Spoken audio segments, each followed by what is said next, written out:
Olá, turma, bom dia. Dando continuidade à nossa aula ainda de hoje, né, que é Geografia. Vocês vão pegar o livro de vocês a partir da página 341. E aí, dando continuidade, como eu falei, a respeito dos mapas, da utilização do mapa, o quanto é importante, não é, a utilização desse recurso. Desculpa, que a partir dele a gente vai ter uma ideia de como é o ambiente à nossa volta, nosso espaço rural, o espaço urbano, não é? A partir da utilização do mapa, que a gente obtém por meio da utilização das imagens de satélites. Tá? Então, a partir da 341, nós temos Brasil, crescimento urbano e a organização territorial. O crescimento da população e o desenvolvimento das atividades econômicas no Brasil, ao longo do tempo, contribuíram para a organização territorial do nosso país. Então, a partir das atividades econômicas, a partir dessas atividades, o nosso Brasil passou a ter uma organização territorial, porque isso, de maneira bem significativa, contribui para essa questão do território. Não é? Porque quanto mais opções econômicas, maior é um município, maior é aquela cidade, porque, de maneira bem relevante, a economia vai fazer aquele município crescer. E aí isso implica em crescer os bairros, em crescer o próprio comércio, não é? E aí influi para que outras empresas venham participar desse comércio, venham querer também estar participando da atividade econômica daquele local. Tá? Nós temos aqui um exemplo, a partir do mapa, né, a utilização do mapa, que está ainda na página 341, do mapa do nosso Brasil. Brasil, cidades com mais de 100 mil habitantes, aonde a atividade econômica cresce de maneira bem significativa, certo? Nessa questão, nesse tipo de organização, a expansão urbana, ela se deu principalmente a partir da década de 1960. Então, aqui a gente pode observar o crescimento dessas cidades com mais de 100 mil habitantes. No primeiro mapa, nós temos o mapa do Brasil, no ano de 1940. E aí, nesses pontinhos vermelhos, são as cidades que aparecem com mais de 100 mil habitantes. Observem que não é tão grande, não aparece tantas cidades assim, com mais de 100 mil.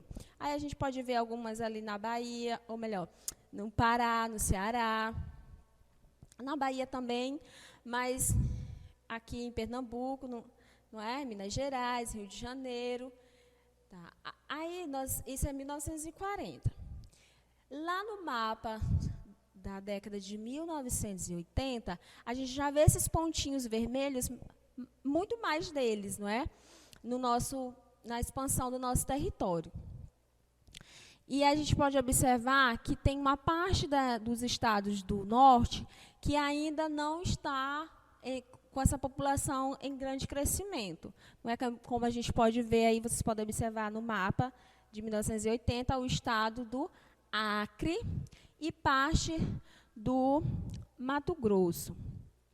Tá certo? Porque aí tem a parte aí que era o território de Rondônia, que dava-se a parte do território de Rondônia, porque em 1940 aqui ainda não tinha essa divisão, não é? Do território de Rondônia, em 1940, e nem do Mato Grosso do Sul.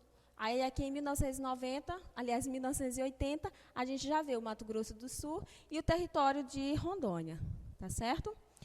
Mais abaixo a gente tem o mapa desse crescimento das cidades com mais de 100 mil habitantes no ano de 2010. Observem como está bem preenchido, ó, o tanto de pontinhos vermelhos que a gente pode observar com essas cidades com mais de 100 mil habitantes. Aí a gente pode ver lá no estado do Acre, a gente já vê a presença desse crescimento. No estado de Rondônia também, Mato Grosso do Sul, cresceu mais ainda no Mato Grosso, e aí foi para Amazonas, cresceu mais ainda no Pará, Roraima também, não é? Porque até então também lá em cima na década de 40, ainda não tinha essa divisão do estado de Roraima e nem do Amapá. Mas aí a gente já viu que em 2000, claro, já existia, e a gente vê essa expansão desses territórios crescendo, dessa população crescendo com mais de 100 mil habitantes. Ok? Tá. A partir da página 342, a gente vai ver a importância das inter-relações entre as cidades. Inter, aquele que está interligado, aquele que está junto, não é? Eles estão juntos, estão interligados, mas são independentes, ok? Então, a inter-relação entre as cidades. As cidades podem ser diferentes quanto aos números de habitantes ou quanto à extensão territorial, por exemplo. Elas também podem ser caracterizadas de acordo com as atividades econômicas de maior destaque no seu município. Então, as cidades elas podem ser diferentes quanto ao número de habitantes, quanto às suas atividades econômicas. Tem umas que se destacam mais com o comércio, outras se destacam na parte mais agrária, né? Assim, no sentido de, por exemplo, Balsas, a gente vê muito essa questão de crescer, sim, tem o comércio, mas a gente vê o crescimento na cidade de Balsas a partir da lavoura de soja, não é? É o que traz mais riqueza para aquele município. Já que em Santa Inês a gente vê o crescimento econômico mais a partir do comércio. Tá certo? Ainda continuando a nossa página, nós temos aí o mapa. Esse mapa, para vocês terem uma ideia sobre essa questão da inter-relação entre as cidades. Ainda na página 342. Então, a inter-relação entre as cidades, ela é conhecida como hierarquia urbana. Então, é uma cidade que as cidades que estão interligadas, é uma dependente da outra, mas sempre tem uma maior que a outra no sentido econômico e no sentido também de número de habitantes. Mas uma está sempre precisando da outra. Ok? Aqui nós temos o exemplo no livro de vocês de 3 cidades. A cidade de Rolândia, a cidade de Londrina e a cidade de Curitiba, todas no Paraná, tá certo? A primeira imagem, nós temos a imagem da paisagem de Rolândia, que tem 65.357 habitantes. É uma cidade pequena.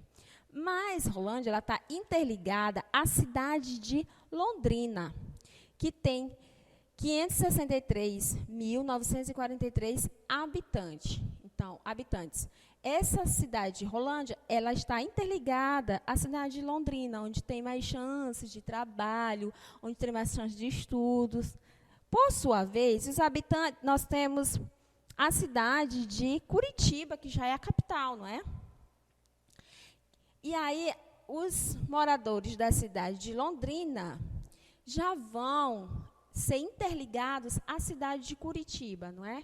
A capital, onde tem mais ainda oportunidades, tá certo? Então, há essa interligação, há essa dependência uma da outra. Aqui nós temos, por exemplo, a nossa cidade, Santa Inês e Pindaré, mas para ser exato. Mas também temos a cidade de Bom Jardim. Mas, em especial, eu vou falar aqui a respeito de Santa Inês e Pindaré.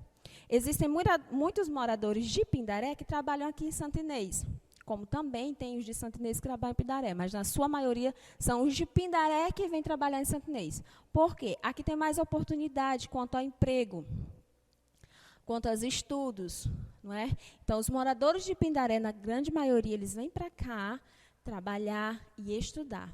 E depois, no final da tarde, no final do dia, eles retornam para sua casa em Pindaré. Então, há essa interligação entre as cidades. Tá? Aqui também, nós dependemos de Pindaré, a questão do turismo. Não é? Lá nós temos essa questão de estar ali, embora no momento não seja bom para isso, mas o turismo nos atrai muito. Nós temos o Engenho Central para passear com a nossa família, nós temos a Praça São Pedro, nós temos o Cais. Então, essa interligação vai trazer benefícios para ambas as cidades. Mas sempre tem uma, claro, como eu falei, em maior extensão territorial, em maior número de habitantes e economicamente maior. Tá certo? Ainda, lá na página 343, nós temos algumas cidades apresentam atividades industriais e de comércio muito desenvolvida. Assim, os moradores das cidades vizinhas geralmente buscam oportunidade de emprego nesses centros urbanos, que foi o que eu falei. Muitos moradores de Pindaré que vêm trabalhar em Santo Inês, muitos moradores também de Bom Jardim que vêm trabalhar em Santo Inês. Não é? Aí a gente vê essa dependência do comércio, porque aqui tem mais oportunidades. Até para um empresário que quer montar alguma coisa, assim, alguma loja, alguma empresa, seja ela qual for, ele vai ver que a oportunidade de Santo Inês vai ser mais ampla aqui, não é? Vai ser maior e melhor aqui, porque aqui tem mais habitantes, aqui tem mais chance dele crescer. Então, muitas vezes ele opta por colocar aqui, em Santo Inês. Aqui, continuando ainda na nossa página, nós temos o que eu estava falando lá, a inter-relação entre essas três cidades, Rolândia, Londrina e Curitiba, no Paraná, não é? E aí no mapa a gente pode ver o mapa do estado do Paraná. Sabemos onde está Curitiba, está bem na ponta aqui, né, mais embaixo. E Rolândia e Londrina, eles estão mais acima. É uma perto da outra. Rolândia e Londrina estão perto, né? Rolândia depende de Londrina, não é? A gente vê essa dependência para empregos, como eu falei, estudos e tudo mais. E eles encontram isso, mais essa oportunidade lá, os moradores de Rolândia. Que, por sua vez, em Londrina, os moradores de Londrina, eles acham muito melhor, maior a oportunidade em Curitiba. Não quer dizer que os moradores de Rolândia não vão para Curitiba, não vê essa oportunidade. Mas se eles veem que eles têm mais chance lá em Londrina, eles vão ficar por lá, até porque é mais perto, ficar perto das suas casas, seus familiares, e envolve essas questões da inter-relação, envolve tudo isso. Economia, estudos, questões da família, tá? E aí a gente vê, mais ou menos, a gente tem uma ideia dessa distância entre ambas as cidades nesse mapa aí. Tá, eu vou deixar para vocês as atividades correspondentes ao nosso capítulo, que estão na página 344, que está ali para saber quais são as cidades que é mais específico para trabalhar, para ir ao cinema, tá?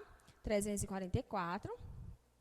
Aí vocês vão para 347, que é ainda dando uma revisão no que nós estudamos sobre o giro da Terra em torno do Sol, do capítulo, né? Então, tem o 347, a 348, 349 e 350, por conta de serem atividades que estão encerrando o nosso capítulo, ok? Tenham um bom dia, fiquem bem.